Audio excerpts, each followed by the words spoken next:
What is poppin'? Welcome to the Six Fronts Podcast, episode 9. My name's Bearded Luke, and I'm joined by my co-host who is on his phone right now. Sorry, brother. I was trying to tweet out everything. Maddox, we got in the background here, we got people texting us, DMing us, saying that we're doing stuff wrong, but we're live. Listen, I can change the title and everything, but I cannot change the go live thing. Bro, I can't even log into the Twitch for this. Something through Twitch, so, but whatever. Chat, give Amps a hard time if you ever see him out on the internet. There you go.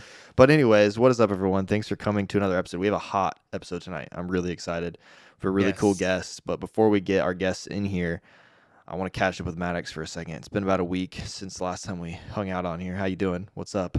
I'm good, dude. I'm good. Life, dude. I'm actually, for those that don't know, of course, I'm recovering from knee surgery, and dude, I am feeling damn good, brother. I want you to know that.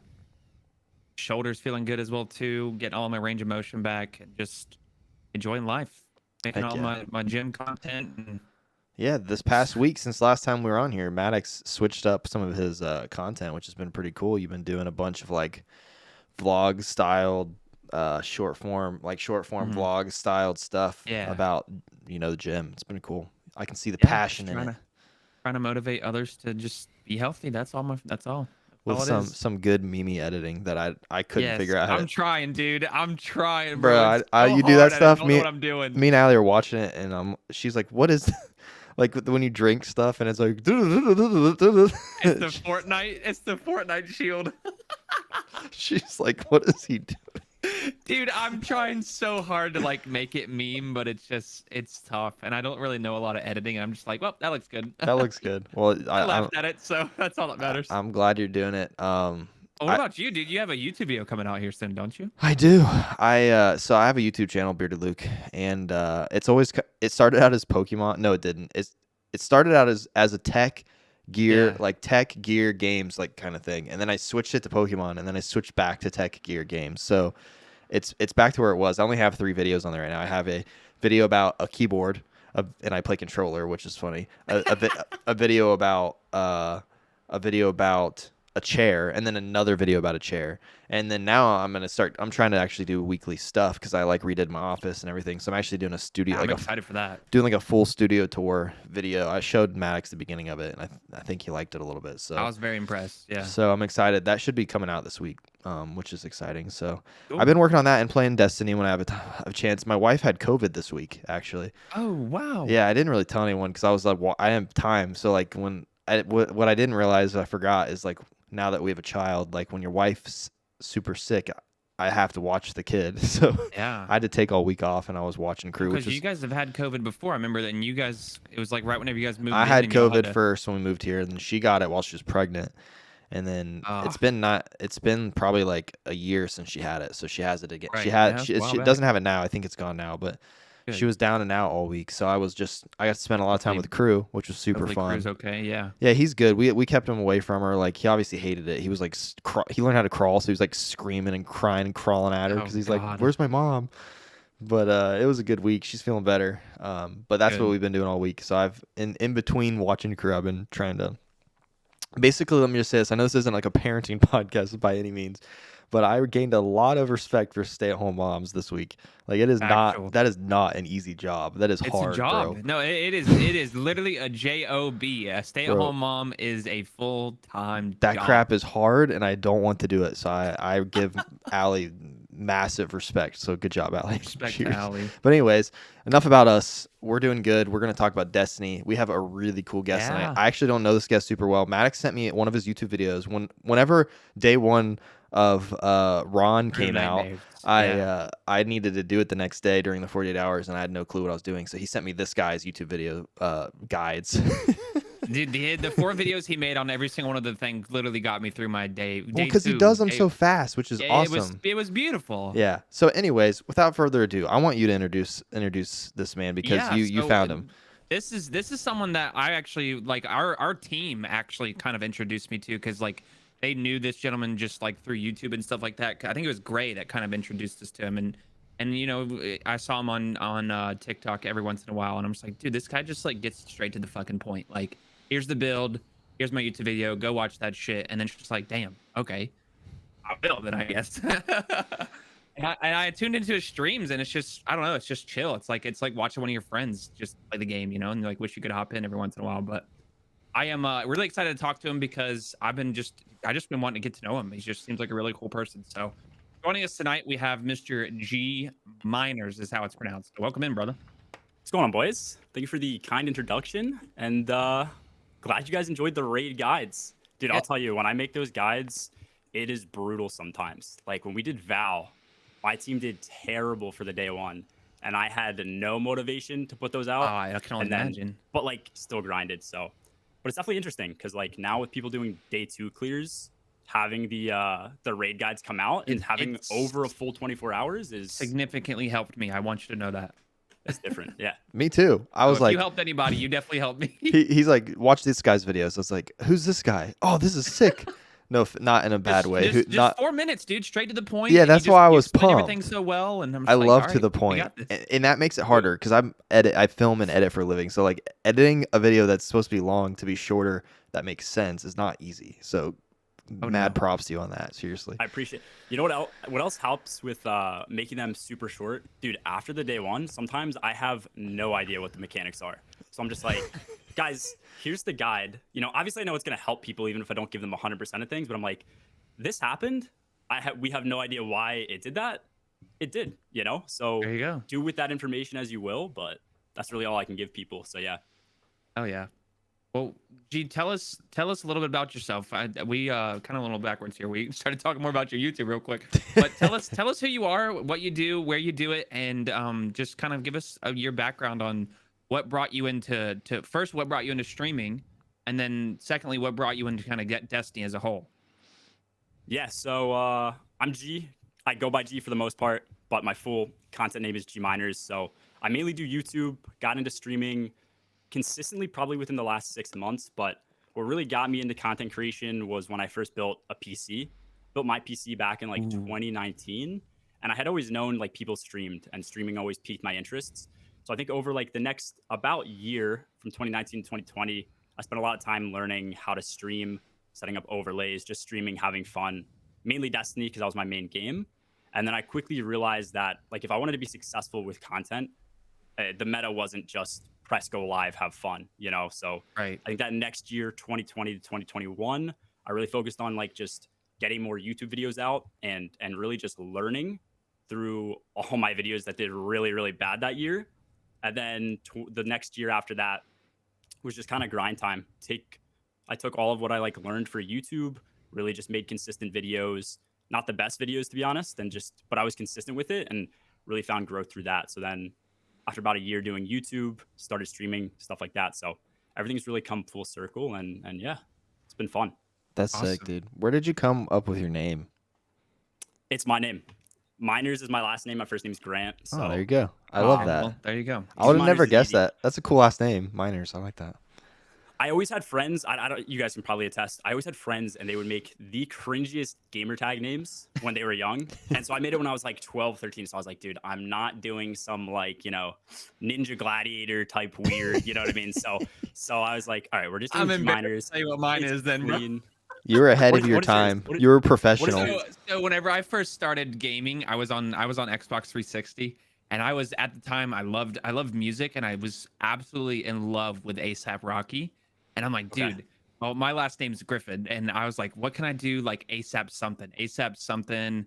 And I was like, A$AP Griffs. There you go. Now I'm a freaking rapper, dude. I'm part of the A$AP. Damn. A$AP Griffs. That was that was even my stream name when I first started as well, too. And I was like, I didn't know what to call myself. So it was like my name in game and stuff like that. So, and then I rebranded because I just like the name Maddox, and I kind of just played off into there. And something just simple, like it's one name, and that's all I go by now. So.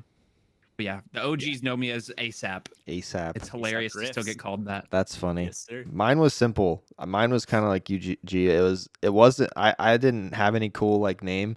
My name's Luke, and I liked soccer, so I made my name L Soccer, and that was my gamer tag. Like until I was bearded Luke in 2019. Like it literally was just L Soccer, but everyone thought it was an I because it wasn't an uppercase L. So everyone would Oh, be yeah. like, in the Call of Duty 4 lobbies, I'd be getting, cussed out. I soccer, blah, blah, blah, blah, blah. Good times. How long did you play That's soccer for? hilarious. Huh? What's that? How long did you play soccer for? I played all the way through college. I played the way through college. till I don't know how old I was in college. So whenever I finished college, I think 2014 was whenever I graduated. But yeah, I played my whole life from when I was like 3 until then. I watched the Premier League religiously. Big soccer fan. Do you play soccer? That was my main sport. Yeah, I played all throughout high school. I was very, very mid, but it was my sport, so that's what I kind of like identified with for a while. And but yeah, Premier League, I didn't watch as much, but Premier League was definitely the go-to. Oh yeah. That's like my, like, Maddox talks about football and basketball and other sports. Like that's my version of that. Yeah. I don't watch any other sports, but like Friday, Saturday, Sunday when Prem's on, like we'll be out at the mall, and I was like, what are you doing? I'm like, I'm watching games. This game that doesn't matter, but it's fun. Yeah, that's funny. It matters to you though. That's yeah, all that it does. That's funny. Dude, that's awesome. Well, tell us about, like, I guess you kind of told us about your Destiny story, but like, what's your full Destiny story? Like, when did you start playing? Like, are you an alpha player? Are you like a Destiny 2 player? Are you like part way into Destiny 1? Like, tell us how you started, and then like how that kind of led, because it sounds like you started doing content in 2019. So tell us about that first half of like the fun gaming life before you joined the content world. All right, so I remember, I don't know if you guys remember, like PS4 came out and that was big, but PS4 came out with like no games. So I think I had PS4 for I think it was a year, if my timeline's accurate. And then I knew Destiny was coming out, and that was like it was like $300 million release game. So everybody was excited for it. Mm-hmm. And I was like, I don't know. Like I played COD, I played with my buddies, played random games and stuff like that. So I had one buddy, oddly enough, on PlayStation who I'd always play with. We played soccer together. So we'd always hop on after school or something. And they were grinding Destiny for like a week. So I got into Destiny just because they were so addicted about a week after it came out, and then played a ton of D1. So we played a bunch, really got into raiding and doing VOG, doing Master VOG. I think it was Master VOG. Or maybe it was Hard VOG. I think it was Hard mode. Like I think it was literally called Heroics, Hard. whatever they called it, yeah. Hardcore or something. Yeah. So we did that, and we were good at VOG, but then eventually, like, as more and more DLCs came out, there was like less content to be offered. So we kind of dispersed as a group. We'd come back, leave. And then even through D2, I think that was just my story. Like, pop in, check out the DLC, dip, pop in, check it out, dip. So I went from like PlayStation to playing on Xbox. And then eventually when I moved to PC, I was like, okay, this game is fantastic when you're not limited to like your FOV. I'm not locked on controller, stuff like that. So I fell in love with the game again. And then it just kind of linked up because that's when I started streaming, trying to learn the realm of like content creation. So just kind of seamlessly came together. And I was like, might as well make content for this game because I know this game. And then I guess really just over time in D2, started finding people to raid with. Those people turned into like my day one team. We'd like expand the clan, get into low mans, get into speedruns, all that stuff. So we've always just kind of been pushing towards doing harder and harder content, higher end content and stuff. So yeah. Oh yeah. Dude, are you well, my what I want to know is there anybody that like that you kind of like look up to as like a content creator? Anybody that you kind of like aspire to be or like inspires you with your content? That's a good question, dude. I was religiously watching like Redeem guys back in the day. So like, I want to say the first person that really got me into the door with like understanding who Redeem was Error. Because I would get back into the game. I was like, okay, what's good? How do I put on a build? How do I do this? How do I do that? So I'd always watch Error videos. And then I remember him talking about getting world's first for Last Wish. And then that kind of introduced me into like Sweatsicle and Glad. Yeah. So I'd say from like a perspective of somebody, I'd love to push towards what Glad's doing. Just have fun on stream, do a lot of the end game, kind of the stuff that he did before he went into variety. And then, maybe even one day down the line, go into variety myself. So yeah, that's awesome. What's your other games that you like to play other than Destiny? Like what we consider your variety? Ooh, that's hard. To be honest, I don't play too many single player games. I really like survival games. I really like a lot of shooters. Like if I had more time, I'd probably dump a ton of hours into like Valorant. Oddly enough, I just picked up. You don't like Valorant? I'm not a big like tac shooter guy because I'm terrible at them, and I don't feel like putting in the effort to get good. That's fair. I'm awful. I play on a controller, so like I'm not even allowed to play those games. You don't play any D2 on mouse and keyboard? I did like when I was streaming a lot, I did like a 3 month stint where I was really trying to learn. He put a good effort in. I will say, like, more than most people would. I was, and then I just gave up. Honestly, I like just didn't feel like doing it anymore. I don't know why. I think it's because you know what it was. I got probably just as good as I am in PVE as like PVE I could play fine, but PvP I just could not get better, and it was really annoying because I like to be semi good at it. So Okay. I just gave up. I'd love to learn eventually, but like, and then we moved. And part of it too was like we sold our house and then moved, and then I didn't have an office. I like I just didn't play games or make content for like a 2 year span, so that kind of screwed up my momentum. But I'd love to Yeah. learn eventually because I edit videos consistently, so my hands live on the other side of the keyboard typically. So I'm not used to my hands being on the left side. They're usually over here on the right side, doing all my hotkeys and stuff. But Okay. yeah. I don't play I it was gonna say much. it makes sense. It makes sense if you're like a PvP player. You know what I mean? Because I know Mhm. like I don't know, Pure Chill's probably like the first person that comes to mind. I know he's kind of a pretty goated on the controller, but Mm-hmm. other than that, I feel like for me PvE, I hated playing D1 when like I'd be in a Crucible match, somebody would jump over me and I'd take my stick and I'd just like Slowly. slowly turn. It drove me crazy. So then when I played on PC, I was like, okay, this is significantly better for me. But I am one that, like, I moved to PC whenever cross save came out because I'm like, dude, yeah, I have the money. I can buy like a really good PC. I bought a pre-built at the time, of course, unfortunately, but that turned into what I have now. okay. And I'm just like, dude, if I'm going to move to PC, I'm going to learn mouse and keyboard because it's going to transfer that knowledge to other games that I'm going to play on PC as well too. There are some games like Rocket League you can't play on. You just don't play on. You just don't. You just play a You controller. don't play. Yeah.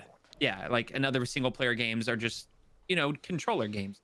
Well, and I just like you know what I did? My first keyboard was one of those half keyboards that, like, the really loud clicky ones that you just buy for like $20 off of Okay. Amazon.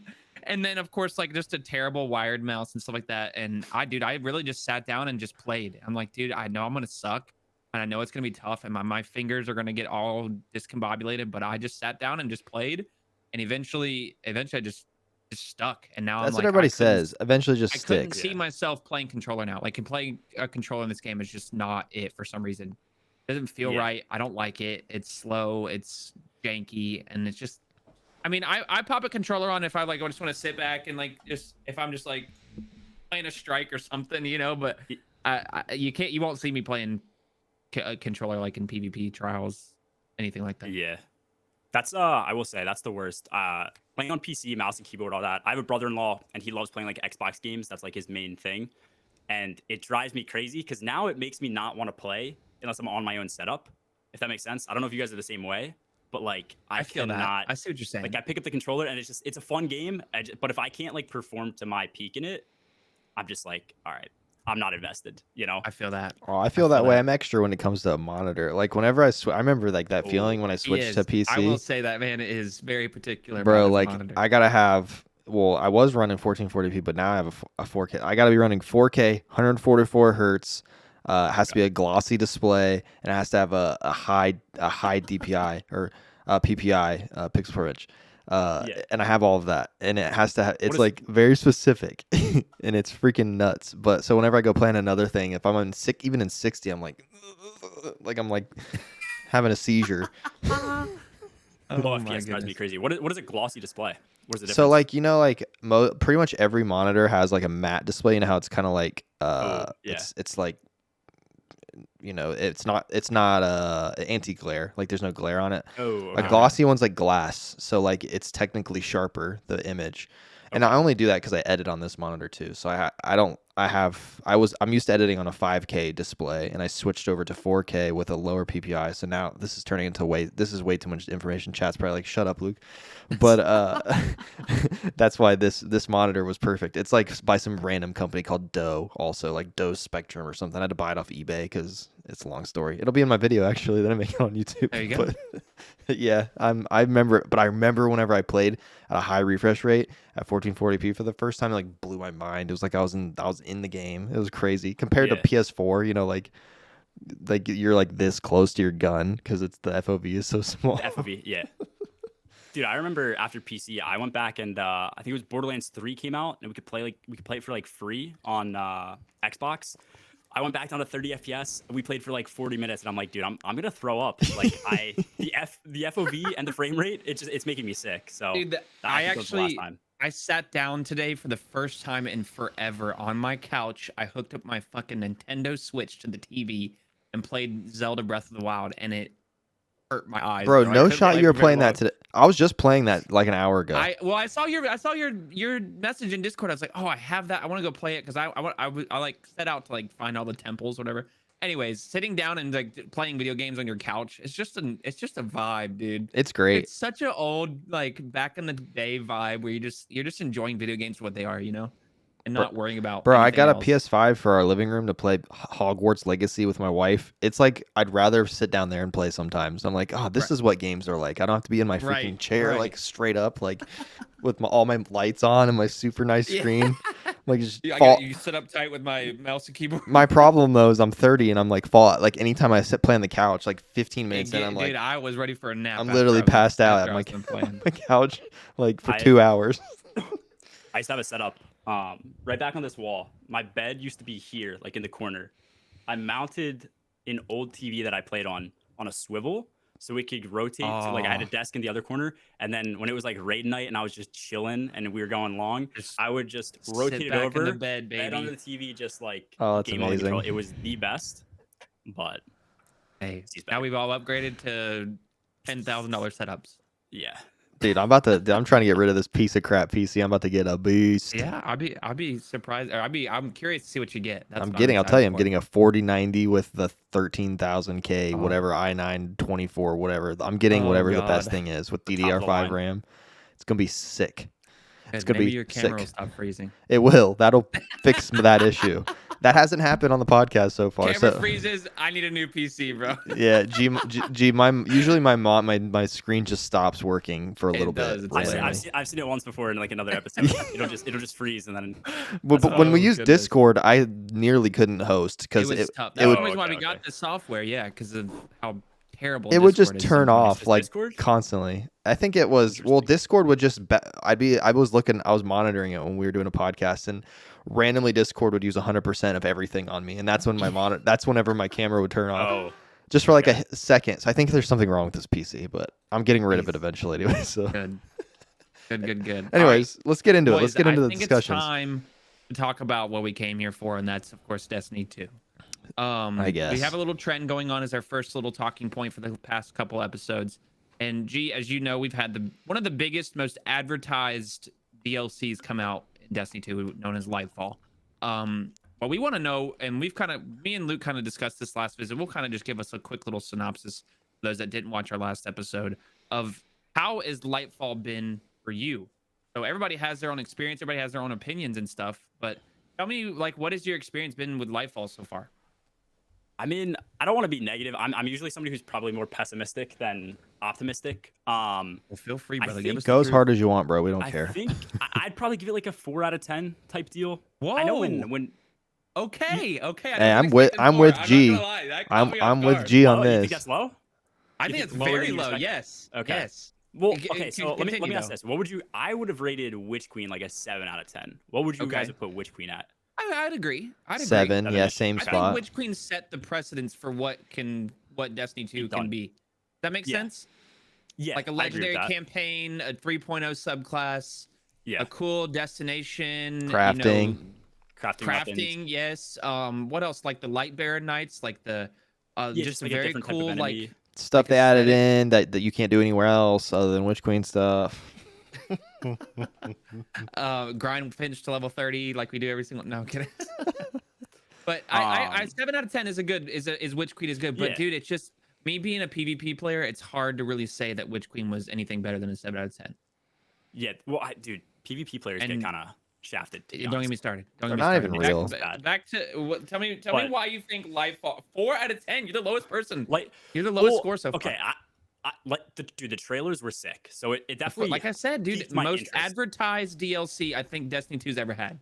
Right, and well, they also definitely paid a bunch of other top like streamers who don't play Destiny to at least do a few sponsored videos or something. So they definitely wanted their exposure out there. I just think it fell through on a lot of aspects. Like campaign wise, I don't even really care about the campaign because I played it once, twice. You know, it wasn't as good as Witch Queen, but it is what it is. You know, I just kind of Right. blast It was an awful campaign. Let's just be real.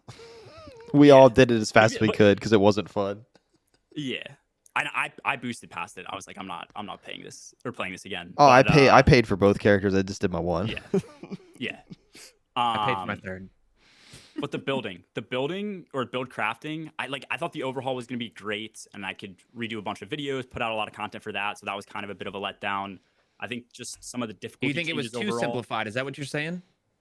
Oh yeah. I think Build crafting was you have a lot simple. of mods removed, and then with the simplification, like it definitely makes it so that at least players like me, like if I could put out a build right now, I don't think people are as excited for it because it's pretty straightforward on what you should be putting on your build. You know what I mean?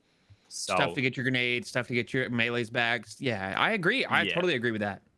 So there's that. And then like the raid release, I wasn't a fan of. Just 2.5 hour world's first clear. And then obviously like a lot of bugs and just mechanics that you could just not do. It was kind of a letdown in that sense. So I went into it expecting to be around a 7 or 8 out of 10, like similar to Witch Queen, and it was just kind of was a letdown in my eyes. Okay. I feel the same way. With you. I feel the same way. I don't disagree with you at all. I feel the same way after all this time that we're on like what 6 weeks in or 5 weeks in or something like that. Yeah. We're about a 5 to 6 weeks. Yeah, we're about roughly. We're around that hitting time the period. spot where everybody stops playing for a bit, right? So like now that I've sat on it for a while, I already felt like this when we first started, but I didn't want to like initially say it because I was like maybe I'm just overreacting. But when G was just explaining his reaction, I feel like literally the exact same ways as him. Like I'm just playing at this point to so that we can play Final Shape and be done and see what they do next, basically. Yeah. What is your take though, Maddox? What would you put this at? Here's my thoughts. I think if I remember correctly, last episode when we were talking with Clyde, or maybe it was the episode before. Again, we've asked a lot of our guests recently this question, and I think I sit around a 6 or a 7. I'm not gonna lie. I think it's very comparable to Witch Queen, although I do think Witch Queen was better because I love the Hive aesthetic. I just love it. I think that's true Destiny in my opinion. Like the Hive and the aesthetic, the Hive Knights, Sabbathune. Like I was really curious to see how our storyline was gonna play out. And I think they did her justice. I think it was a great boss fight. I think it was a great story. The legendary campaign was difficult. You wiped every once in a while. There was just a really good storyline. You're like, what's gonna happen next? Holy shit! And then come Lightfall. I'm with you on the campaign. It was a bit lackluster. I do still like it because I just think it's new. I love the way that Destiny tells a story. I think it was too short. What story did they tell though in this? Like, tell me what you got out of it. That's a hard question to answer because there's still so many questions that I have. I do agree that I think it's just I don't know. I don't even know how to explain it. This is why we've talked about this every week because this DLC was not fully cooked. Like this is a like half baked. It was left on low. It's on a sizzle, and I don't think it's to a boil yet. I agree. I don't know what the veil is, and I was curious to see what that was because there was a lot of talk, but I don't know. I liked fighting Callus. I think that was cool. I do think it was a little bit injustice for who he was in this game.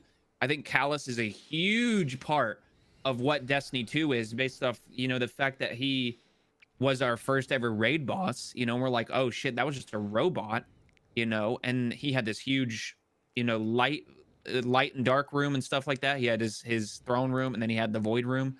I just feel like they did a little bit injustice with how we killed him, if that makes sense. Like it's a very simple way to kill a big boss like that, if you ask me, but I love Tormentors. I think that's one of the coolest enemies they've ever brought into this game. Tormentors are sick, and I hope that they continue utilizing those in the weekly stories and stuff like that. Here's my take about what I like about Lightfall is the quality of life. I think Lightfall brought a lot of quality of life improvements. One being loadouts. I love loadouts. I think it's one of the greatest things brought to this game in a long time. And that's really all I have to say, unfortunately. I think it's fun how they made a lot of the things harder, but then they just recently went back on their thing, like, oh nope, they didn't make it harder though. They just made ads have more health. Like it didn't feel harder. It was less fun. I felt like it was like my opinion on that whole thing, which could be a hot take, even though that's not our hot take. Yeah, They we did got a good one. they did bring down a lot of like they basically nerfed the game the other day, all the enemies. Yeah, that's so dumb, dude. I thought it was in such a great spot. I And didn't. I'm I really didn't upset think that it was that's what any they fun. did. I thought it was less fun that they're so bullet spongy. I personally would rather only have to do 2 shots instead of 4 shots. You know what I mean? If it's just gonna be, Yeah. if that's what's actually making it more difficult, then in my opinion, that's artificial difficulty, and I don't think they know how to make it more difficult, or else they would have done that like seasons and seasons and seasons ago. But anyways, keep talking. That's the issue. That's the issue though, because I think a lot of people agree that like if you want difficulty, you have to have that mechanical difficulty. You know, like have us moving around, have us interacting, split up, make sure people can't just be carried through stuff. But I think if you introduce that level of difficulty, it's hard for the casual player base, for people who just want to like that's get what in, runs get their loot, and Destiny. get out. That's what runs Destiny, unfortunately. And I'm not saying anything bad about the casual community. I'm a casual player on 90% of other games that I play. But Destiny, I've been playing for so long that I don't know. It's really hard to, impress the people that play this game, for a living almost, in a way, that, play this game 8 hours a day, 10 hours a day, even 12 hours a day. Some people, and shit, even 24 hours a fucking day. Some people, continue playing every day to make money, to live, to put food on the table and stuff like that. So that's not what Bungie is set out to improve, is the hardcore community's experience. They want new players, and I think that's one reason why Lightfall was so advertised and so widely, strung out to other big streamers like Shroud. Shroud was playing Destiny for a long time. Fucking Tim the Tatman, Cloaksley, Tfue, all the big streamers that you see get tens of thousands of viewers everywhere they go, no matter what. It's just their name on a plate, and they bring in viewers. And I think that's one thing that they wanted. I think that brought XQC as well too. Some people saying in chat for 10 minutes. Yeah, 5 of those minutes were a bunch of pop-ups I saw on Twitter. But I think that's what it is. I think they're definitely toning down the hardcore experience and making it more of a casual game, which I hate, but I don't also love at the same. I don't know. I love it and I hate it at the same time, because I'm simply becoming more of a casual player myself as well too. I'm in nursing school. I have a full-time job. I'm recovering from knee surgery. I'm in physical therapy and shit like that. So like I'm becoming more of a casual player myself. So I'm like, I still have a bunch of stuff to do. I still have the master raid to do, which we'll get into that as well too. So I don't necessarily hate it, but I don't necessarily love it as well too. That makes sense? I think it just needs to be balanced. I think it's a balancing act. You know what I mean? I think it kind of sucks from one point of view, because I think most people who play the game hardcore, the one thing they hold is the day one raid and the day one race. But I think it's such an attractive thing to do from like everybody's viewpoint.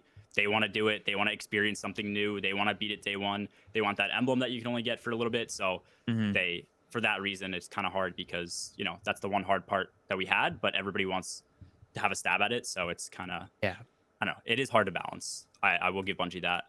But... Absolutely. Let's I'm not sure if there's any more points you guys have real quick about just your Lightfall experience. But I just barely touched on the master raid there for a second. Let's get into that, because I've yet to do it just because I haven't had time to. But G, take us through your thoughts about the master raid. You did it day one, I'm assuming, when it came out. Like the first night or something. We didn't rush to do like release. Sure. Well, take us through your first run through master. We're specifically talking about Root of Nightmares, of course.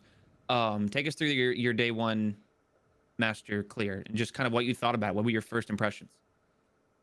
I think I went in. I don't always pay attention too much to the master stuff, but I know they mentioned making the adept weapons so that you could get them and then eventually upgrade them to enhance them. Obviously, that feature is not out yet. So as of right now, I think master raids are just still kind of completely pointless. And then I also felt like because they added the contest, it was a great step in the right direction, because it forces you to be 20 under. I like that. And in previous years and seasons, you could just overlevel the crap out of your character and just obliterate everything. So that was a good change. But then they added the surge. So you got an extra 25% increase for all your solar damage. And I think strand 2, or maybe it was just solar, whatever it was. So that just made it easier. So it was kind of just like contradictory. And I still don't think there's really any reason to do it. So it's like, it's cool if you want to do the challenges. It's cool if you want an adept weapon. But like for me, a craftable weapon is always going to be better, simply because I don't think you even need the enhanced totally perks. agree with that. You can get a 5 out of 5, and then I think the big driving factor, what they just need to do, is just add really, really good rolls and add Artifice Armor to Master Raids, and then call it a day. But Artifice Armor would be sick. Now remind me, Master is more armor focused with their drops. Yeah. Is that right? Yeah, because it'll have the focus of the week. So let's just say it was like discipline, so you'll get more discipline for those armor pieces typically. Gotcha. Which is nice. But now there's also raid mods as well too. Do you find the raid mods to be useful at all? In my general opinion, like I used to never save raid armor just because I didn't think it was worth it. So then you'd have to get a whole set of it and stuff. For speedruns, it's incredibly useful. For lowmans, I think it's incredibly useful in general for raids. I don't think these raid mods are too strong. The one that is very clutch is you can put it on so that anytime you deposit one of like the nodes, you hit one of those balls and then hit the next one, you get like restoration and cure. So that's really strong. Oh, I could see where that would definitely be useful. Yeah. That's really good in the duo. We use that for duo flawless with Ice and I. But then as far as like speeds go, the mods that increase your damage are kind of niche, which sucks, but it's just hit or miss with raid mods. I don't think anybody needs any more damage, let's be honest. Yeah, I mean for speeds you can always take it and stuff like that for boss baits, like sure. But like it's like I think it's one gives you like ability damage, the other one gives you weapon damage, but it depends on like if a teammate hits the light versus the dark, something like that, and then the damage you get isn't anything special either. So it's just like I think it's more of a pain in the ass to run those anyways. Okay. Luke, have you had a chance to run through the master raid? Yeah. I mean, I only do master raids 4 or 5 times. So like depending on how many challenges there are. So like I always do one full run because that's part of the seal, and then I do one for each challenge. I do a checkpoint each week until I have them all done, and then I never do it again because I think they're useless also. Okay. I mean, even if they gave something better, like I don't know. I don't typically use raid weapons that often, other than like if something's meta, like if it's like you need this, then I'm gonna run in there and get that one thing. But I'm not sure if there's anything from Root of Nightmares. Correct me if I'm wrong. Is there anything that you think is gonna be like make or break from Root of Nightmares? Well, the trace rifle's pretty baller. I have a really good roll in mine already. But because there's you can get restoration, I think, on all like most of the stuff. I actually don't really know what I'm talking about, but not restoration. What am I saying? Recalibration, reconstruction. See, look at me. I have no idea what I'm talking about. Okay. I think there's some good stuff, but dude, honestly, there's so much good stuff in Destiny right now. It's kind of like you can kind of get away with skipping out on some of like the stuff. I was gonna say with the raid armor, I really wish like they would just make it so that that there was a raid slot on all the armor pieces for mod wise, and if you unlock it, you can run it, and then just make the mod just stop like. If you want to give us armor that's high stat, so that's going to be the reason that we want the raid armor, then we'll get it. But like, I would love to be able to just run my regular build, because I like to run the raid armor pieces, but I'm not keeping all of them because I only have 600 slots in my stinking vault anyways. So like, if I kept all of my characters, it's like half my slots at this point. So I'd love to be able to use those mods on my regular stuff. But also, I think you can already transmog raid armor into your armor now, so that would make it so you could at least make it look like it if you really wanted to. But then the question would be, well, then why should I even do the raid to get the armor anyways? What makes it special? Well, yeah, that's where they'd have to figure out how it would have to be like artifice armor or something to get an extra mod or something like that. But I really wish that they would add. I've always wished they would just add that extra slot like on the end for raids, like so like any raid mod that is out there, I wish you could just run it on any piece of armor, because I really like to use them, but I never do, because honestly don't want to have to do build. Like, I know that it's easier to do builds, but I don't want to waste a slot for that. Build and then this and that. And it's not as necessary. Like G said, it's great for low man stuff, which is awesome. But sometimes it's just fun to like, it's there, so it's like maybe I can use it because it'll make me a little bit stronger, I guess, in the raid. But I like I said, master raids, like I'm pretty much with G on the same stuff. Like, they're just missing the reason to do them. Like, give us something. It's what they're missing in everything, right? Like, just incentive. Like, there's not incentive. It's a big thing in Destiny, dude. There's so many things wrong where there's no incentive to play it. And I'll say this to the day I freaking die, that Destiny is at its best One, whenever the player population is high. Two, whenever replayability is sky high. Like, why is there no incentive to do a master motherfucking raid? What should be the hardest content in the game. What should be not accessible to everybody, but should be accessible and completion for people that are good enough to do it. Does that make sense? And if you're good enough to do it, you should get the best shit in the game. Tell me I'm wrong. I agree. I agree. Like, I don't know why it's not like right that. now, but people on Twitter. Dude, I mean, why do people that go flawless get adept weapons? Because it's hard as fuck to do. Exactly. You know, why do people that solo flawless a dungeon get the emblem? Because it's difficult. Now you get to go show that shit off. Why is there nothing? There's no reason to do a master raid. Except for an adept weapon that you can just craft instead. You can't craft a trials adept weapon, can you? Oh, you can't. So why is there? I mean, I think, and here's I'm gonna go all the way back to the beginning. Is you mentioned, G, that the adept weapons just aren't as good as crafted weapons. Take crafting out of the raid. Take the raid weapons and just they shouldn't be craftable. Yeah, I mean, if we really want to give incentive. Take the craftable weapons out of the raid. Give us incentive if you want the good shit. You got. I mean, you don't see Fatebringer craftable, and guess what? Guess there were people doing Templar checkpoints every time that shit came around. Okay, and there was a good reason to do it because you could put all the good shit on it. You get double perks. It came with Firefly already on it. Why did they randomly change that? I think it's great. Yeah, it's cool. It's you go and get your red borders, go craft it. You get your best gun. But that doesn't. Once you get that best gun, what are you doing now? You're not playing that shit. You're just not doing it. Yeah. That's what Destiny is good for, is replayability and incentive. I want a Fatebringer.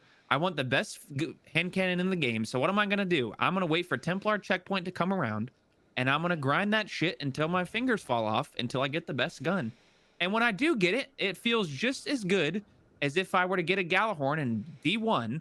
And I finally can now go use that weapon that I put so much time and effort into and whoop some people's ass with it, whether it's PvE or PvP.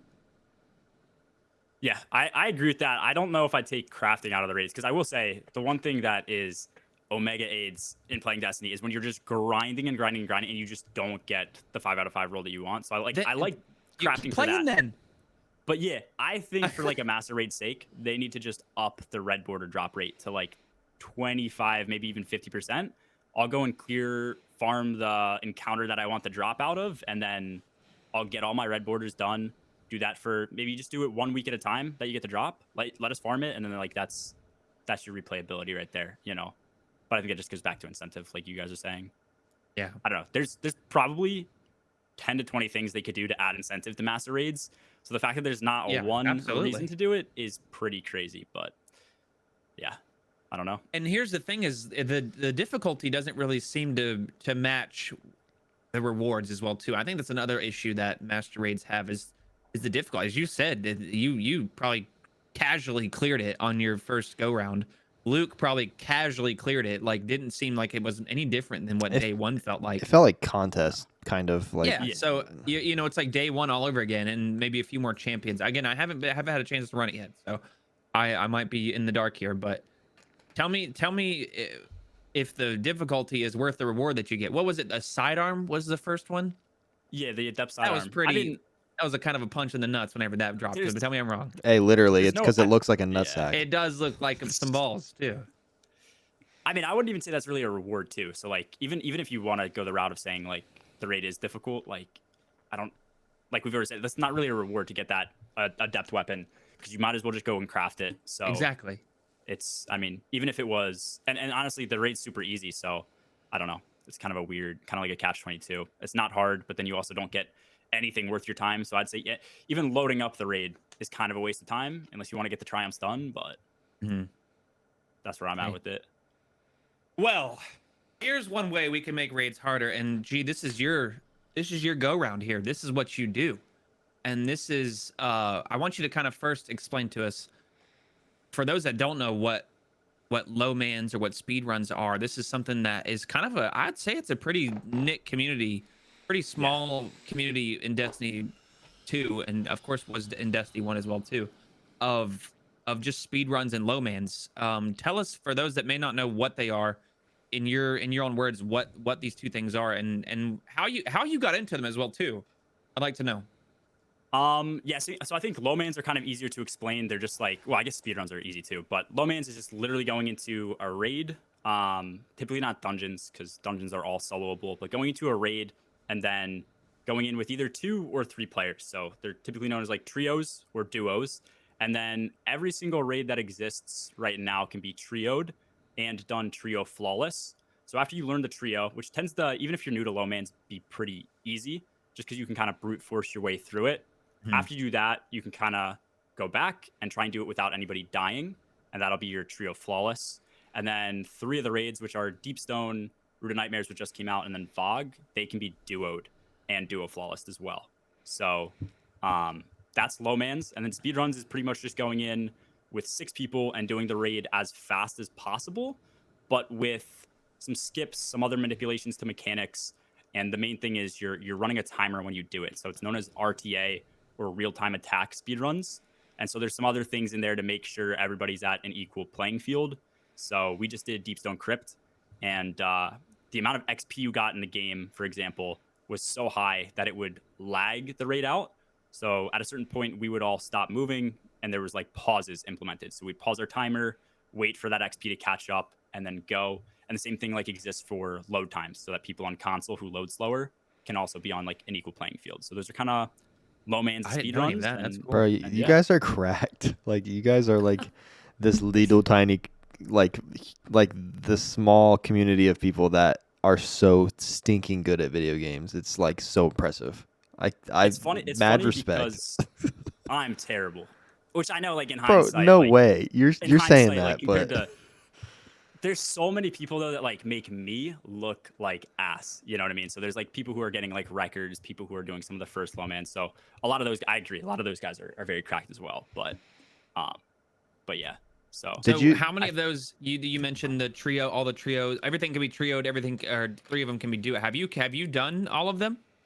Yeah, I've done all of them up to this point. The only thing I haven't done is trio flawless Root of Nightmares. I've done the trio, but like we did the duo and duo flawless for that, so it's kind of like redundant. It's just a matter of time. Yeah, it's not as cool to do 3. I mean, you already did it the better thing, which is 2. So I'm not sure what 3 would even be used for. It's just a filler stream night. I'll do it with you. Let's do it. I'll run it. Trio flawless. Ron, let's do it. It'll be easy. Oh. It'll be easy. Have you ever seen Maddox play? All right. Getting ahead of myself. I don't know. I haven't even done the trio yet. Let me ask this. First completion will be trio flawless. Easy. Let me ask this, G. Is this the first game you've done speedruns or low mans, or have you done this like outside of Destiny? Because I've seen some people do like Pokemon ones. It's like insane. I watched this dude on a plane. Like this dude was playing Pokemon on his Game Boy Advance SP on a flight, and he showed me that he like beat the whole game on that one flight. So like, have you done anything like that in the past, or is this first game you've done that kind of stuff? Low mans, I don't even know if there's other like games you could consider. I don't know enough about other games for like low man speedruns. I haven't done anything like that. It's kind of one of those things. I'm not even somebody who's really into speedruns that much and like running stuff fast, but it's just, I was like, we're out of low mans to do, so we might as well start, doing speedruns type of deal. Oh yeah. I think one of the coolest things in this game is flawlessing a raid or like speed running low manning. I think that's such a cool concept. I mean, I've done a few. Like I said, before we started, I told you I've done PSP and King's Fall, and I swear there was a third, but I can't think of what it was if I did do it. But anyways, and I haven't soloed any of the dungeons because you can't pay me enough money to solo anything. Like I actually, I take that back. I've soloed Pit of Heresy and Shattered Throne for charity incentive, and it was the most balding experience I've ever had in my life, bro. It's not fun, honestly. It's not. It makes me want to just rip my hair out, dude. Oh my gosh. Because one thing can happen. You have to start the whole damn thing over. Yeah. I'm not a fan of solos. No, thank you. I don't want it. But dude, just something about speedruns that is just so intriguing to watch. And you mentioned other games, Luke. I've seen like Mario 64 speedrun, and then it was like Legend of Zelda speedruns, and that shit is so interesting. Bro, they'll be like beat Breath of the Wild in 25 minutes, like hopping backwards, and like then he like shoots across the map or something like that. Like they hit one pixel that like skips him to the boss or something like that. It's so interesting to watch. But I haven't watched very many like Destiny speedruns except for I think Last Wish, and I think I like they'll pop up on my YouTube every once in a while of like world record Last Wish or something like that. Do you have anything that would be a world record, G, or are you like close to like even going for it? So the only time I would say I was close to a record was for Val. And I think the previous record was like a 21:30. Our sum of best. So sum of best is just you end up like breaking each encounter and then the skips going from the end of an encounter to the next encounter. You break them up into segments. And so your sum of best is like your theoretical lowest time. We could have beaten record, and we had a few runs that got, I think, close. But we just didn't run as much. And then there was another team running it, and they just obliterated the record. They took it down from like 21:30 to like 17:30. So they cut off like 4 minutes. So their stats were insane. Yeah. Jeez. Yeah. Oh my lord, that's insane. Yeah, normally you see like a couple seconds taken off the record, not a couple minutes. Yeah, Holy moly. dang. Yeah, that team obliterated that raid. They're cracked. Oh, that's insane. Have you ever thought about like teaching low mans at all? Because I know we have a buddy named Frosty. I don't know if you know who Frosty is, but he's in our team. And a while back he used to he actually taught me trio DSC, and he would like every Sunday he'd like teach people low man raids. Have you thought about doing something like that?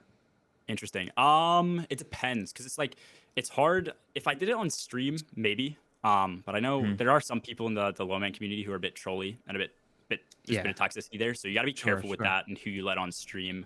And then with that, I think it's also hard because you don't know the level that people play at. So I mean, some things might be very basic, but I think like I've taught my friends, I've carried a few friends through like their trio and trio flawlesses just because we knew how to do it at that point. We're like, hey, just do this. But I think when you don't know the level somebody plays at, it's hard, I think, to carry in a low man, especially like a low man flawless. So it just, I don't know. It varies.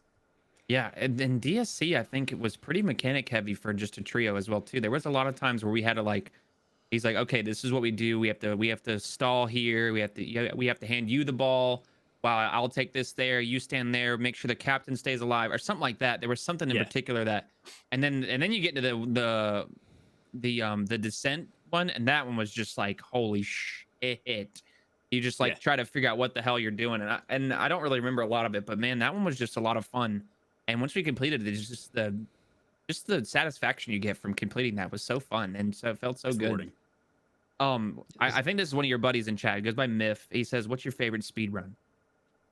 Favorite speed run. All right, so far we started with Garden of Salvation.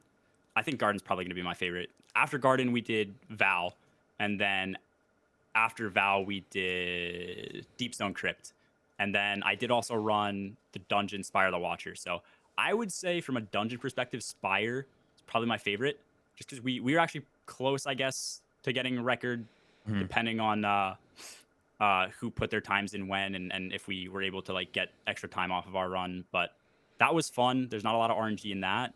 From a rate perspective, Garden is super cool, because with Garden, there's just so much mechanical like manipulation.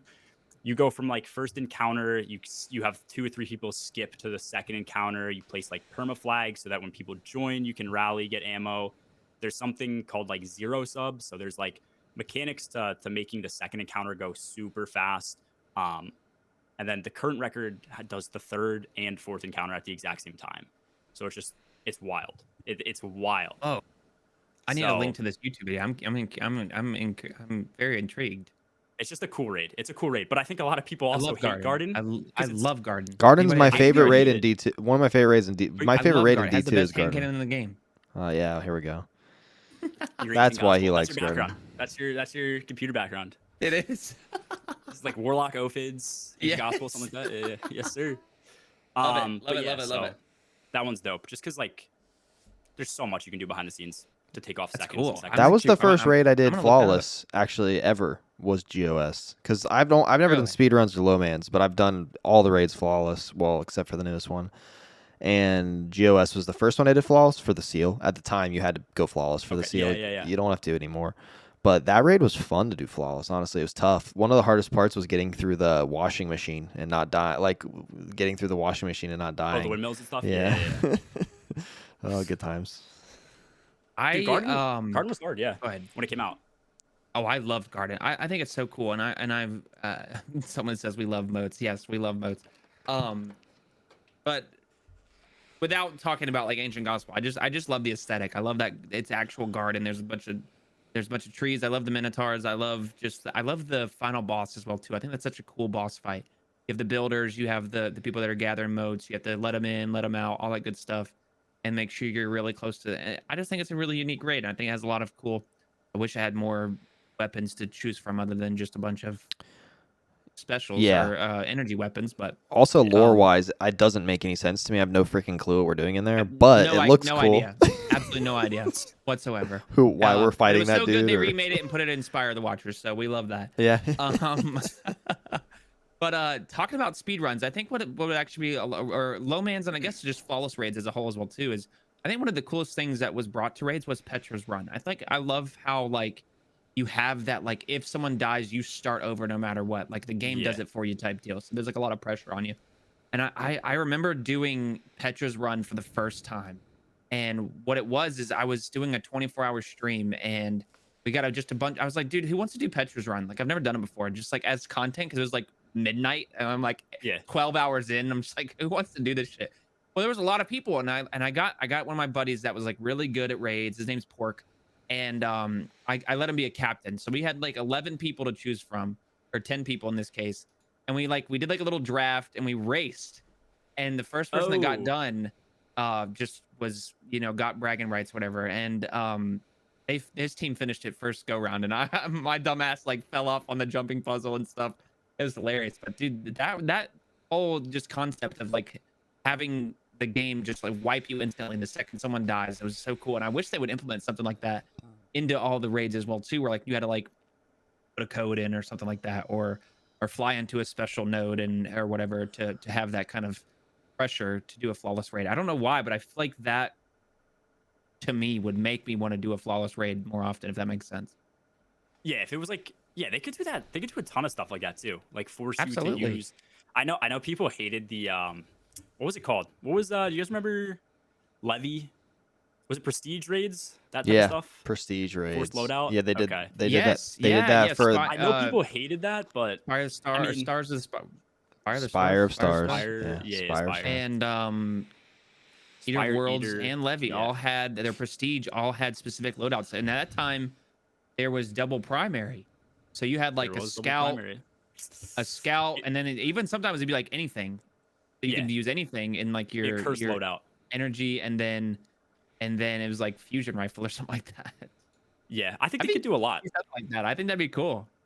Yeah, I think it'd be just like if you want to do it, you can do it. Obviously, like don't implement that into like master raids type deal, but like just an added. If you guys want to meme around in a raid, have fun, have something else to do that type of deal. Oh yeah. Well, now that we're also we've been talking to raids, of course, because that's what you do. Like it's your biggest content, as you know. And I want to. I'm not sure if anybody has anything else to say about speed runs or low mans, but we play a little game each stream, and in today's segment, we're gonna be making a tier list, and Twitter loves these, and so do I. So I'm gonna bring up it's dungeons and raids, but we're only gonna be doing raids. So if you're watching, we're gonna go one by one, and we don't have to agree, but we are gonna simply one by one put raids in a tier list. And so let me bring this up here. And I will tell you what's next. I'll actually scroll down a little bit as well too. Let me put this over here. So we'll start with this. G, you're our guest, my friend, so we'll let you go first. The first one up is going to be Crota's End. And then if you haven't done any of these, we can if you don't, or if you said you haven't. Okay. If you haven't done any of them, or if you didn't go back and do them, and if you haven't done them, then we'll skip to someone else. So. First one up is Crota's End. We have S, A, B, C, or D, T, D being the worst, S being the absolute best raid ever. So start us off, Mr. G. What do you think of Crota's End? Walter said S tier. I think Crota was cool. It was definitely it was the second raid. I think it kind of, in terms of like length, sucked, but it was definitely cool in D1. Okay. And the solo speed, like being able to do solo speed runs. I remember watching Tfue back in the day with his dreads doing solo speed runs. So I think this is a good B tier. Like, Okay. if it wasn't soloable, I think I'd put it C or D, but I think mid is pretty decent. Okay, so we're going Crota's End being a B tier raid. I What are don't your thoughts? disagree. I don't disagree. Okay. What about you, Lee? Do you agree or disagree with that? I agree. I think agree. that's a Okay. perfect spot for We're starting Crota. strong with an agreement. Wait, Luke, do you're we up have next, to my do we have friend. to all agree like where No, that's, we don't. It's I just want where does it go? your Like opinion. like are we trying to get our overall, like all of us? No, you tell us where it goes, and it's gonna go there. But I just want to know if you agree or disagree. Like, We'll go. all right, what's next? from there. Crown? Next is Crown of Sorrow. I have kind of a hot take on this one, but I'll let you place it. Where's Crown of Sorrow in your opinion? Now, Mr. I feel like I'm going to be putting this higher than it should be because this was my favorite, like, flawless raid that I did because it's kind of tough. Well, in my opinion, I might be washed, but I would put it in the A spot. Okay. I think that All I think that aesthetic wise, like the final boss is really cool. I liked the mechanics. I thought it was a mechanic heavy raid in a lot of ways. Mm-hmm. So I'm gonna throw it an A, and I had to do it like a bunch during my 1 24-hour stream I did, because I think I did all of the challenges. Like I think I did the whole seal for it in one stream. I do remember that. So I vividly remember doing that a lot for some reason, but I really like that one. Some people might hate me like a lot, but I'm gonna say A. I think it's based. I think the final encounter is the best raid encounter ever made. From like it's mechanical amazing. movement It's to hard. all that. The entrance sucks. So I think A's like perfect. I need to hear Maddox's hot take for this though. Bro, Same. I'm putting this bitch at C or D, bro. I'm not gonna lie. You barely did Why this though? though, Why? did you? No, I did this a lot. I did this raid a lot. I did the I think the final boss is great. I do agree that one of the final boss is one of the greatest Destiny 2 raid encounters that they've had. But if you think about it, there's quite literally 3 areas in this whole raid. It's the start, which is one of the worst starts to any raid, like second to Vow. And then the jumping puzzle is dog shit.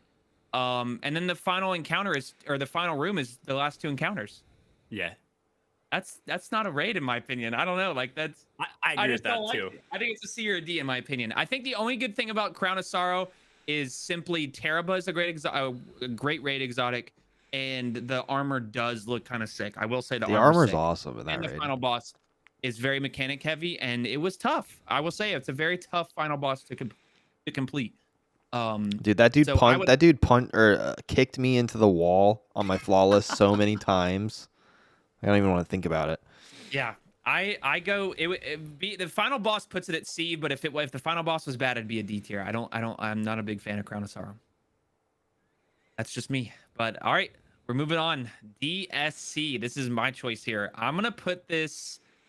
I think this is a pretty mid raid. I think it's gonna be in the same realm of Crota as we have here. I think I'm not a fan of the aesthetic. I think DSC in a whole has very unique encounters. I like the outer space. Of course, the song that you have when you're outer space is fantastic. But just fighting Taniks, it's just a really easy raid. I think if it was a little bit more difficult, I'd place it in A.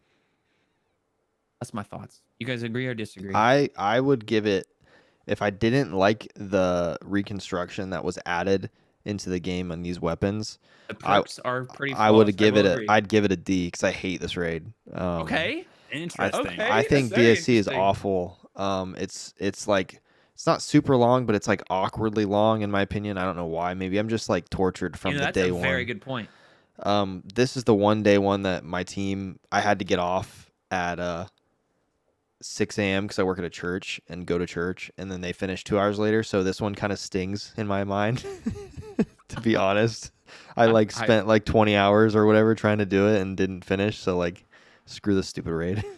I give it a B. Also, it would be C if I like it personally. It is a little faint to heart because Luke reminded me. This was my first ever day one that I've ever completed. I've ever tried, ever completed. So it is kind of a little sentimental to me. So do you agree or disagree, Mr. G? For me, I'd put it at A, but okay. I think B's a fine place. I think I like first encounter because it's like mechanical but dealing damage, but it's like not to a boss. Like I think the fuses are unique. I think Atrax is one of the best encounters ever just because it's burst DPS, like swords work type stuff. But yeah, second or third and fourth encounter, nothing special in my opinion. Taniks coming back for like the 8th time is awful, bro. It is what it is. So yeah, I think it's a mid raid, depending on how you look at it. Here's one thing as well too about DSC that I do actually like is it's progressive. You learn about operator, and then you learn about the operator and the scanner, and then eventually eventually you learn about suppressor, and then in the final boss you use all 3 of them. I think that's pretty cool how it gets it progressively introduces you to more mechanics, even though they are somewhat similar. That makes sense. So all right, G, we're back to you. I'm just gonna leave. I'm gonna go King's Fall. We're not worried about D1 King's Fall. Let's just do King's Fall as a whole. Because I see that they separated them. You better do this one right, bub. Yeah, all I'm saying is you better get this right. You better fucking get this right, G. That's all I'm saying. Funny? You know what's funny though? Some people don't like King's Fall. I like King's Fall. Yeah, those people are not real. S-tier raid overall. I personally, if you would have put that shit anywhere else, we would have stopped the podcast. If you would have put that shit anywhere else, bro, I'd have been so upset. Well, dude, some people hate that you did mechanical damage, and I thought it was a cool type thing to do. I think King's Fall is the epitome of what a raid should be in Destiny. When it came to D2 too, everything just got better, in my opinion. Agreed. And for a reprised raid, I went in, I told my team, I was like, dude, nothing's gonna be different. We went in, there was so much different. Like they just did a perfect amount of changes for each and everything. So yeah, I think it's S tier. Ton of bosses. Only thing I would change is I'd probably like maybe one less boss, one more puzzle of some sort. Yeah, puzzle. Like almost like a vault encounter from Last Wish type deal. Yeah, but for how many encounters we got, yeah, it's pretty easy S tier, I think. And I think some of the coolest loot, whether it's weapons or armor. And also, again, we didn't do D1, but I'm gonna add in like the Age of Triumph, from D1 as well too. Some of the coolest looking armor I think that's ever been brought into Destiny. So, Touch of Malice is pretty cool too. Touch of Malice as well too. Yeah, being considered the Destiny 2 King's Fall raid exotic, I think is pretty sick. So, so some people in chat not agreeing with us here. They're wrong. They don't ban them. All right, Mr. Luke, back to you. We're going just VOG. Again, this is D2 VOG or D1 VOG. We can just count them together, like whether you want to. VOG is going in the S tier slot for old Luke here. First raid ever. First time I've ever witnessed a raid. I know for a fact that they. I know I don't know what people think of this. To be honest, I don't care. But I think VOG is one of the best raids. I don't know if it's because it's the first raid I ever played. But it's an adventure, bro. You start outside, you go into a vault of glass, and you make your way all the way through to the end, and you fight a boss at the end. Like that's what I envision a raid being. So we got some pessimistic homies in chat tonight. They must be G's friends as well too, right? Yeah. Okay. Their takes are going to be very like specific to mechanics and like, you know what I mean? I can imagine speed, stuff like that. So I think that each boss is very unique in VOG. I know some of it's older now compared to like what they could, but like it's a simple raid in my opinion, and I just think it's beautiful lore wise. It kind of makes sense. Some of my favorite memories are in VOG. Some of my favorite exotics that I got from the exotic chests in D1 are from VOG. I mean, like, there's just a lot that goes into this raid that makes it really special to me specifically, and I think to a lot of other people. So that's why I would throw it in the S tier spot. What do you guys think? I disagree and I don't disagree. I think every point you have for VOG, I agree with, but I just wouldn't put it that high. I don't think it's comparable to King's Fall. But I do agree with all your points, but just not enough to put it S tier. Does that make sense? Why though? Like, what makes it not better than like the same as King's Fall? I think the loot. I think the only thing it's got some of the best stuff people ever used. I think Fatebringer is really the only decent thing that you get from VOG. I mean, Found Verdict's pretty good. Vex is pretty. Found Verdict is good. Yes. Vex, Found Verdict. There's 3 like really great weapons. Okay, so 3 weapons. What are you using from King's Fall? You get from King's Fall that I think is pretty useful. What are you getting? What are you using from King's Fall right now, other than the scout rifle? I think all the armor looks fucking sick. You're literally wearing a War Priest helmet if you're a Titan. You look like a Hive wizard if you wear the Warlock chest piece. Like I just think that the armor itself looks better. There's nothing unique about the VOG armor, in my opinion. I love it. I think for me, I want to hear Gmeiners. Yeah, I agree with Luke. If we're going like a D1 nostalgia, nostalgia's there. I don't disagree with that. D1 VOG, I'll agree with the S tier for that. I'm going D tier for like D2 of Og because for me it's ad clear the raid, Okay. and that's pretty much it.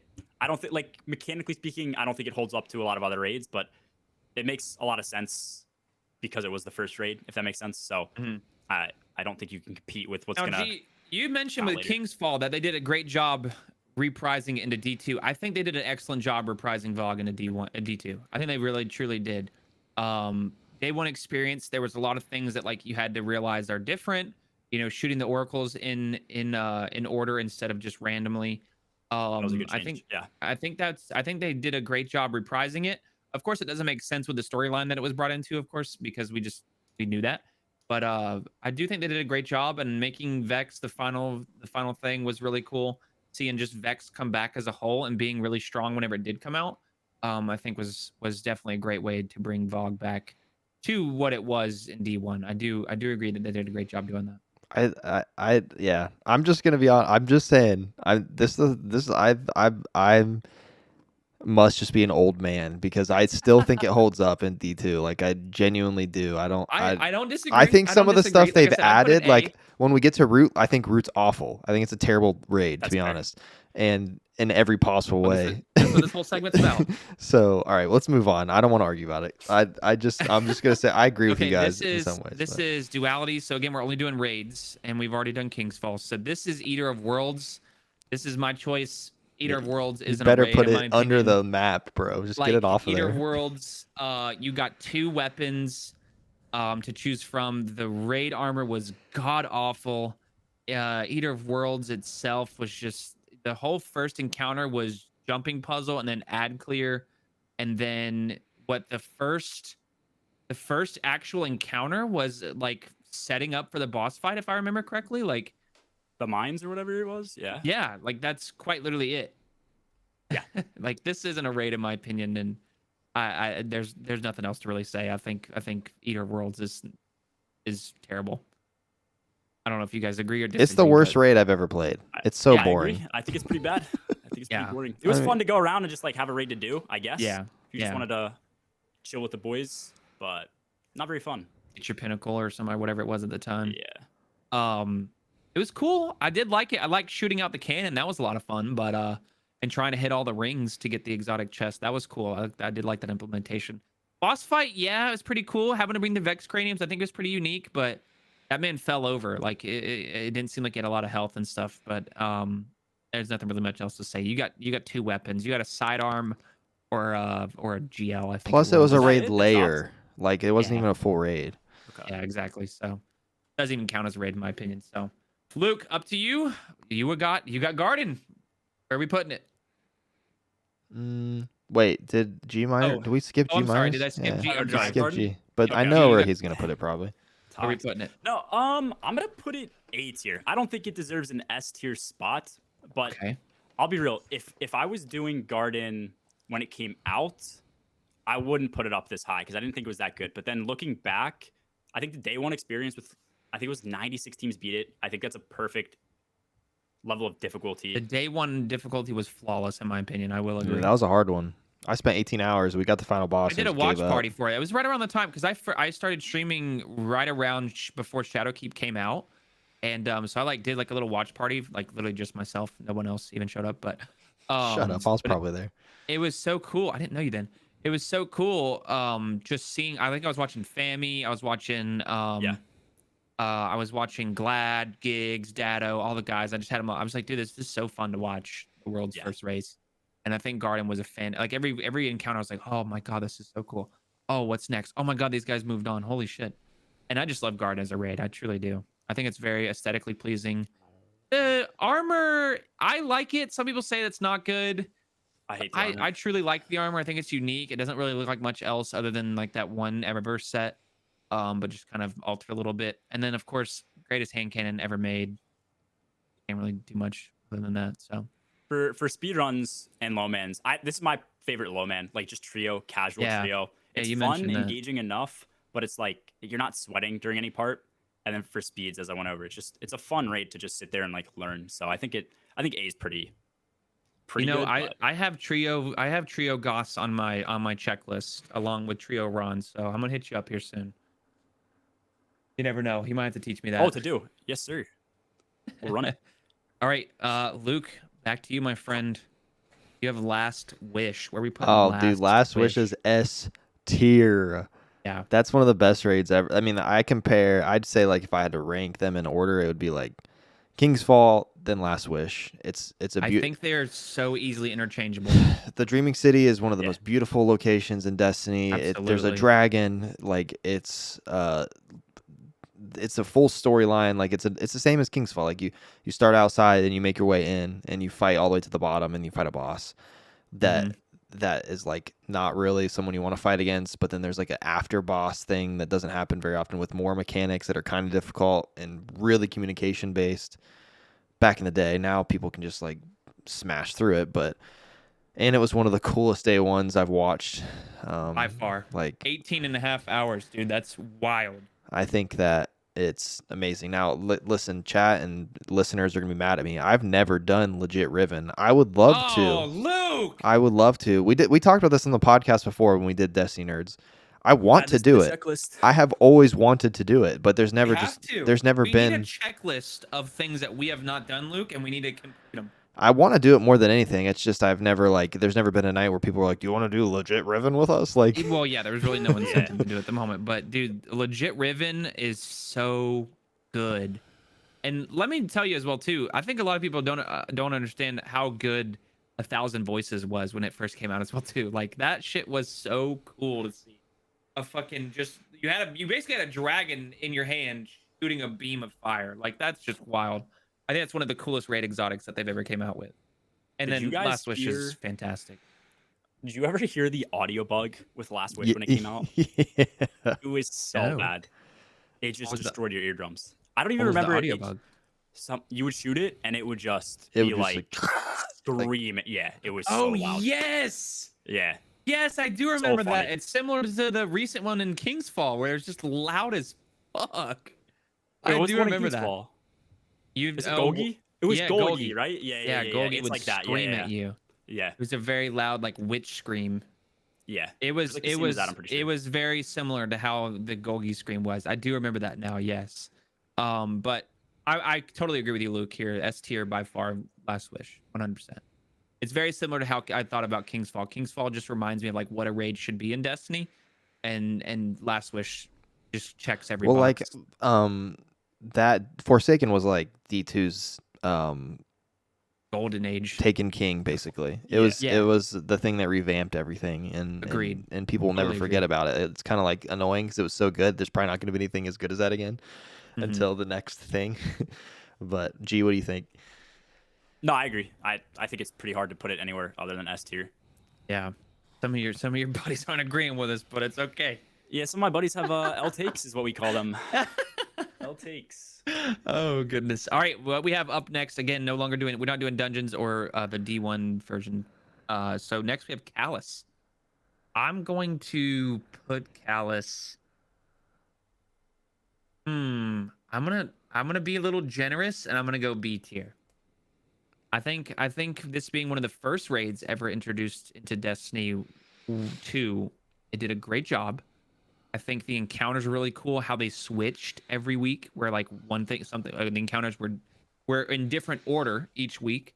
The Prestige was really cool. Prestige changed the way you did the encounters as well too, which is what I like. So like everybody kind of have their own, everybody had to participate in the Prestige, whether it was in the Gauntlet, like you had to switch your roles. In the final room, you got taken out. A random person was taken out, so some person that never did the Void Room might have gotten put in the Void Room, didn't really know what the hell was going on, and then of course just the whole aesthetic. I think I still run Prestige Levy on my Warlock. It's some of the coolest armor I think that they've come out with. I love the aesthetic, and then again, Callus being such a huge story in Destiny 2. I think it's good, but I don't think it's to the level of, actually I'm gonna go A. I'm talking all good about it. I'm gonna go A. It's not Last Wish. It's not. And I even downed Crown of Sorrows, so I'm gonna put it at A. I think Levy's a very good raid. I'd put it at C because I hate Callus and I hate the Leviathan and I hate the the Cabal. I hate everything about Callus, so I'm not gonna say anything else. It's not a good reason to not like it. I do think it's a good raid technically, but I just don't like the atmosphere of the raid, so I would put it in a lower level. But I do think it's fun. Like I think Callus is a fun encounter, and I do think that some of the game showy, like the one, I can't remember what it's called. You know, when you're like going around the outside and people are on the inside. Gauntlet. Gauntlet. I think Yeah, Gauntlet's cool. super fun just because I like moving around a lot. Yeah. All right. Do you agree or disagree? I don't know. C's looking pretty empty, so I'd probably throw it down there. You guys go and see. Okay. Levy never did it for me. I know people like the rotation for like speedruns and stuff, but I was never into like speeds back then, and I think it was just made for like a double primary meta, so it just felt super slow. I would love to see it reprised in this day and age. I think it would be 10 times better. Yeah, if they reprised it and reworked it, I agree with that. Yeah. Okay. Like just like some slight changes, but yeah. All right, let's be a little short and sweet with these next few ones, just to kind of get, because we still have a hot take to talk about. We're getting close and short on time. Okay. So, G, you are up. Scourge of the Past. Where are we putting it? I think we do Scourge. I think Scourge is A tier. It was super short, and I know a lot of people didn't like that. I like the map encounter. I thought it was fun to move around. The world record for this is like sub 5 minutes, which I think is just crazy. This had a Petra's run type thing you could do. I like the CAP type thing for damage. Yeah, I think it was great. I think it was just like super easy for replayability. Okay. But I don't think it's that high, but I don't think it's a C or D. I would put it. I would almost alternate it C and B. You know, not as good as DSC. Yeah. I love Crota, and that's really just nostalgia. I think Scourge, the weapons and the armor really does it good, and I think just how fast the raid you can do and how unique the encounters were compared to, you know, just how all raids work. I think I would put it B. I think it's not A. It's not up there, but it's middle of the road for me. I'd agree with A because it's beautiful. I love that it's like in the city. It's like one of the only times when we're actually in the city, you know? That's true. And it's fast, which I like fast raids, but it's also like not like it was a lot of as you're figuring out, I really like it whenever there's a lot of like technical like stuff that you have to do in these, not just I like mechanics. I don't just like boss damage. Are very unique. I do like them. Yeah. And the Berserkers. That's what I was about to say. Berserkers are cool. Yeah. Some of the coolest, like similar to Tormentors, like they were beefy some bitches. All right, next on the list, I have a hot take about this one as well too, Mr. Luke. I think you're up. Which one's next? I can't see. Spire. Spire. Yeah. Oh gosh. Spire stars. Where are we putting it? I would usually people like would put it in like the D spot just because a lot of people hate that raid. I'm probably gonna put it in like the B or C. I can't decide because it's difficult. I mean, it is a difficult raid. It's one that not a lot of people, I don't think, ran through because I think it was the last raid layer. People were kind of over raid layers. Mm-hmm. I'm probably just gonna throw it in C, to be honest. I didn't do it very much. I only did it a couple times for the seal or whatever I had to do it for, and I did not have fun in it. Like I said, I don't like Cabal at all. Like I hate the Leviathan. I hate like the gold theme atmosphere. It's just not my thing. So that always took me out of it. But I know that this raid gets memed pretty hard, and it used to at least. I don't see as many people talking about it nowadays since it got vaulted. Mm-hmm. But what do you guys think? I would put it at one more up. I think the final boss fight is one of the coolest fights that Destiny's had. And especially for a raid layer, like this wasn't a raid layer. Like this was just a minor step above what a raid layer, you know, what Eater World is like. This is very, very, very much of an upgrade from Eater Worlds when it comes to raid layers. Like if they added like maybe one more encounter to this would be way up here. Like this was more of a raid layer. Like Crown of Sorrow is more of a raid layer than this was, if you ask me. I would put it in a B. Yeah, I think C or B is good. I really like the final boss. I like the entrance too, just moving around, chucking the balls, and actually having to have some bit of coordination. That was really interesting as well too. I think there's a lot of parts that people just hate about this raid because it was somewhat difficult to have all 6 people actually know what they're doing. And that's what a raid should be, though. But yeah. Okay. It's been so long since I've done it. I can barely remember anything the from final boss that raid. had a very unique way to get to the damage, and I think but once you got the damage, like the raid was over. Like you absolutely annihilated him. One phase, yeah. All right, I think this is where you guys are gonna highly disagree with me. and I think Val goes to S tier. I gotta head out. You're on drugs, bro. Maddox on drugs. Yikes, dude. I think. I'm Okay, sure G's friends you know agree what, if though. it They're was probably an like, A yes, plus, S tier. and let me preface this.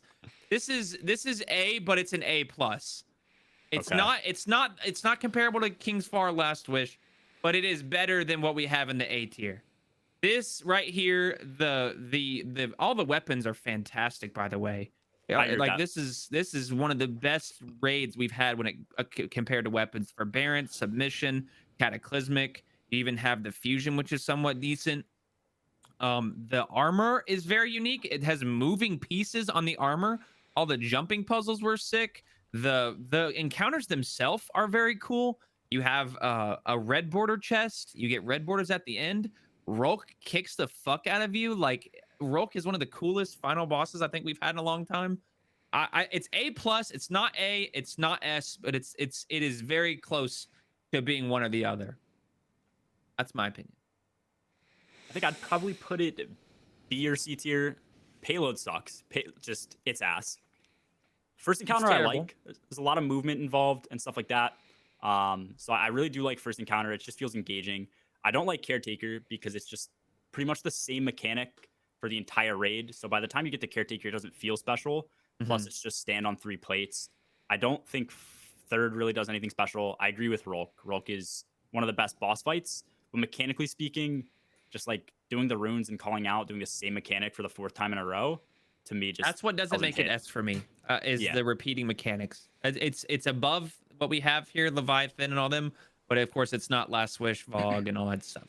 So, like I said, like I kind of have to preface that choice there. So, Mr. G, I'm not sure if you've done Wrath, but Wrath is up. I haven't done Wrath. I have not done Wrath. Say I can do. Let's I come can to.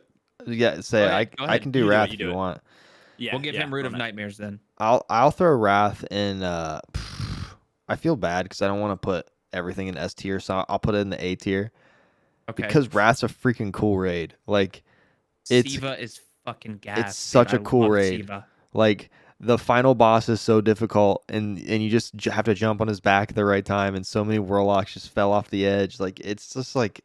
They reprise this raid, I'll be extremely happy. Bro, they have to. This has to be the next one. Like, if there's no way they don't. I would love to see it in PC. I would just love to see it.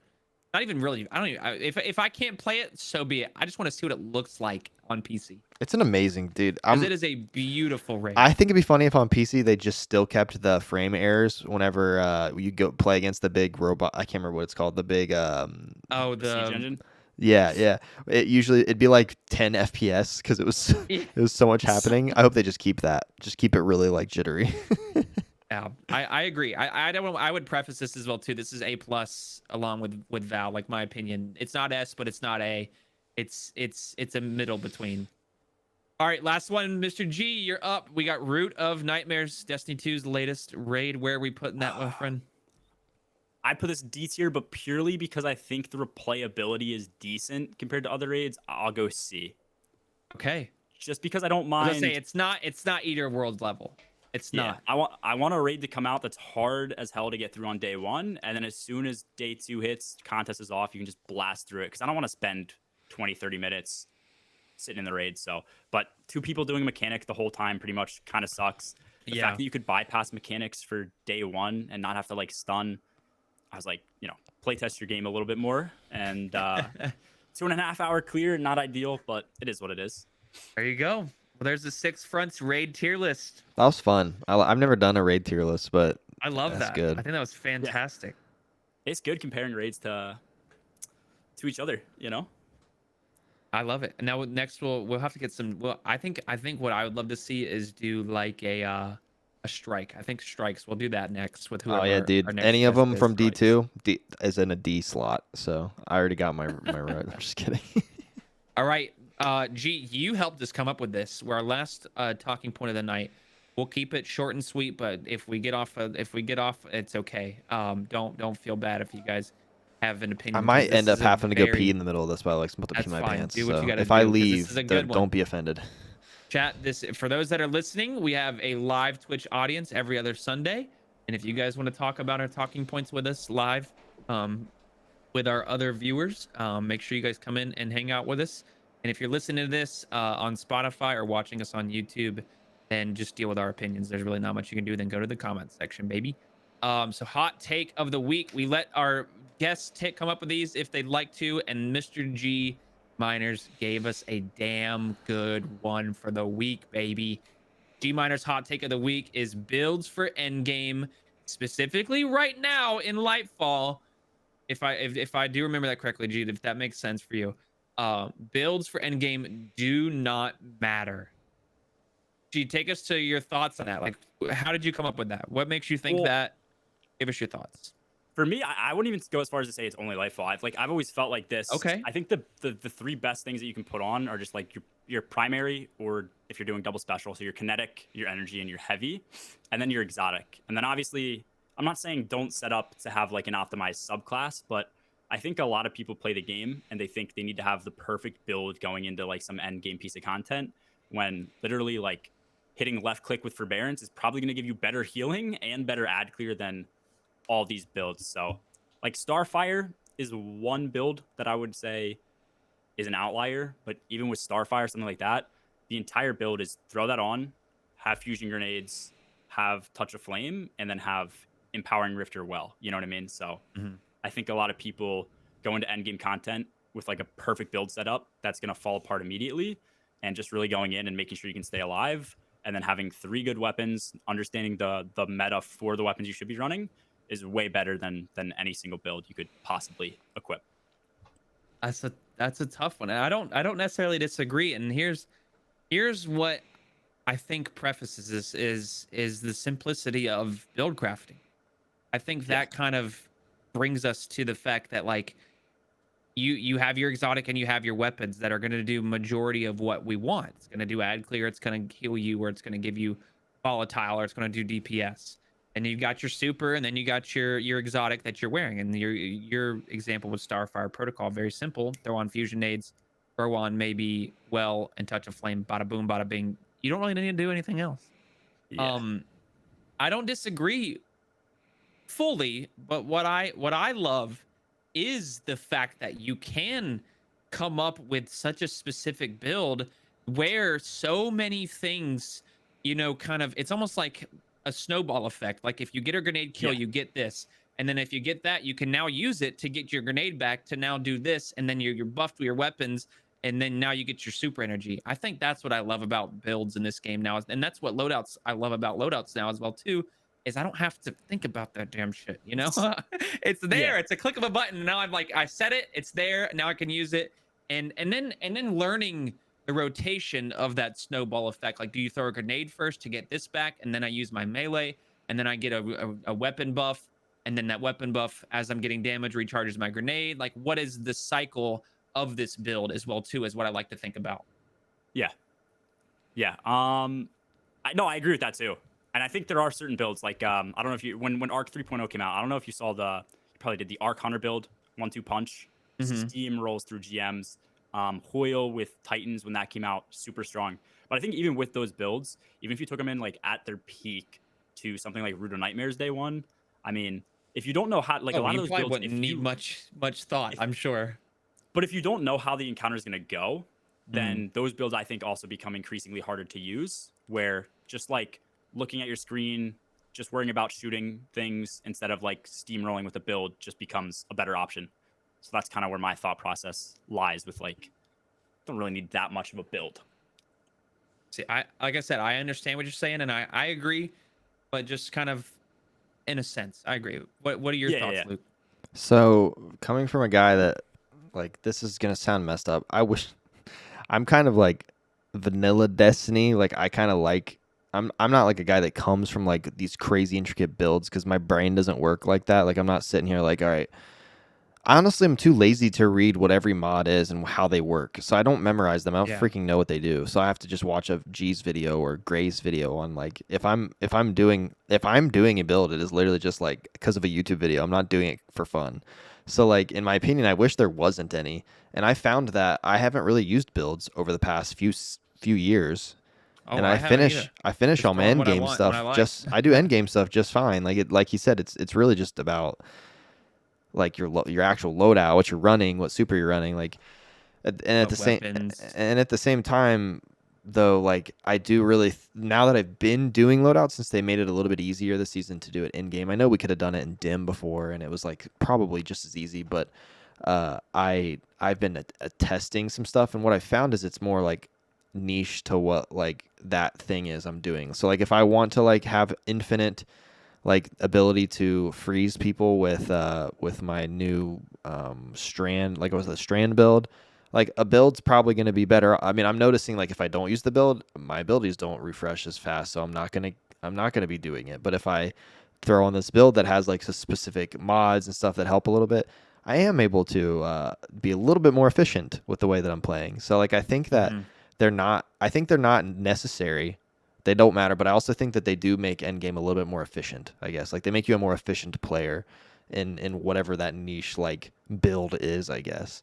I do like them. I think it's cool. I think in my like gaming life right now, I'm not in the position where I can sit and study or even, to be honest, care that much about like what, like I'm sorry if that offends all the YouTubers that like, I know that people are passionate about this. I know Walter's listening to this and he is passionate about builds, but like I don't have it He in me. agreed with us. He agreed. I know, but I don't have it in me to like care at all about like trying to figure out like what a good build is. That's for you guys, and I'm glad that's in the game for those kinds of players. I'm just not that kind of player. I'm like I wish it was super simple.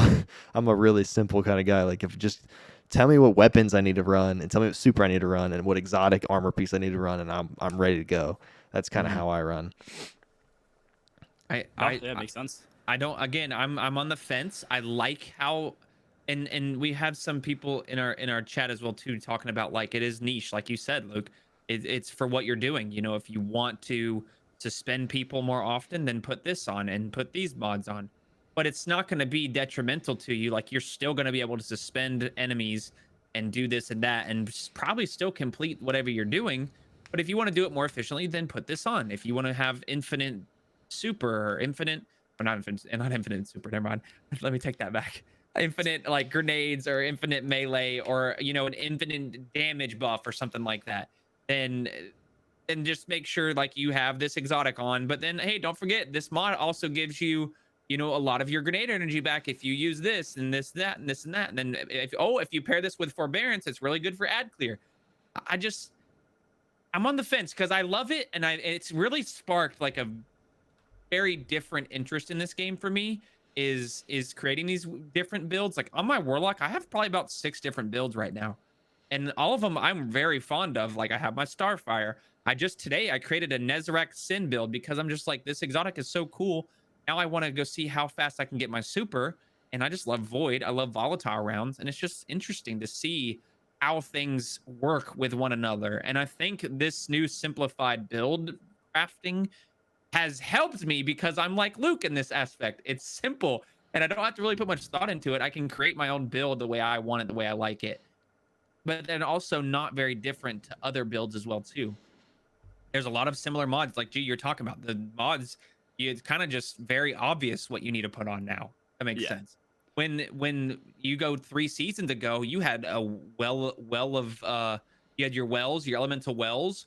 You could do a Warmind cell build. You could do what else? Now we're doing like orbs of light of course, but there were just so many different things that you could build into, but it wasn't as accessible. Now everything is accessible, and I think that's what has kind of screwed up what your hot take is everything is now accessible for everybody, and it's so much easier to make a build whenever people are like trying to create these builds. They're just so similar to one another. You just throw a different exotic on and a different pair of fragments and a different special weapon or something like that. Does that make sense?